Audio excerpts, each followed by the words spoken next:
আসসালামু আলাইকুম ওয়া রাহমাতুল্লাহি ওয়া বারাকাতুহু। সূরাতুল বাকারার আমরা 39 নম্বর আয়াত আজকে আমরা মশক করব তাজবিদ সহকারে। আউযু বিল্লাহি মিনাশ শাইতানির রাজীম। বিসমিল্লাহির রাহমানির রাহিম। وَإِذْ نَجَّيْنَاكُمْ مِنْ آلِ فِرْعَوْنَ يَسُومُونَكُمْ سُوءَ الْعَذَابِ يُذَبِّحُونَ أَبْنَاءَكُمْ وَيَسْتَحْيُونَ نِسَاءَكُمْ وَفِي ذَلِكُمْ بَلَاءٌ مِّن رَّبِّكُمْ عَظِيمٌ। ওয়াও জবর ওয়া হামজা দাল জের ইজ ওয়া ইজ নুন জিম জবর নাজ্জা জিম ইয়া জবর জাই নাজ্জাই নুন খরা জবর না কাফ মিম পেশ কুম নাজ্জাইনাকুম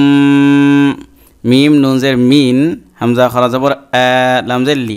আলি ফারা জের ফির আইন ওয়াও জবর আও ফির আও নুন জবর না ফির আও না ইয়া জবর ইয়া সিন ওয়া পেশ সু ইয়া সু মিম ওয়া পেশ মু ইয়া সুমু নুন জবর না কাফ মিম পেশ কুম নাকুম সিন ওয়া পেশ সু হামজা লাম জবর আল সু আল চারালি লম্বা হবে এই তীর চিহ্ন থাকার কারণে। আইন জবর আজাল আলি জবর জা আযা বাদের বি আযাবি ইয়া পেশ ইউ জাল বা জবর জাব ইউজাব বাদের বি ইউজাব বি হাওয়া পেশ হু নুন জবর না ইউজাব বিহুনা হামজা বা জবর আব নুন আলিফ জবর না হামজা জবর আ আবনা আ কাফ মিম পেশ কুম আবনাআকুম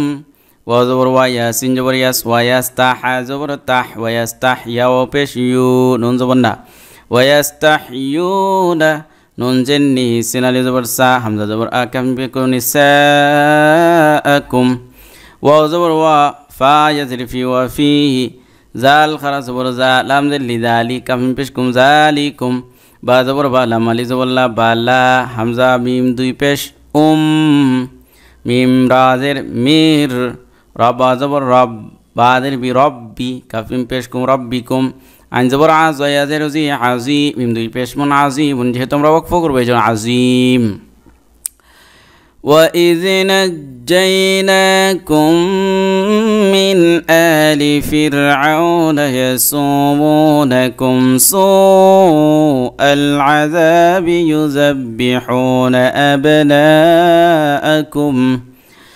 يُذَبِّحُونَ أَبْنَاءَكُمْ وَيَسْتَحْيُونَ نِسَاءَكُمْ وفي ذلكم بلاء من ربكم عظيم।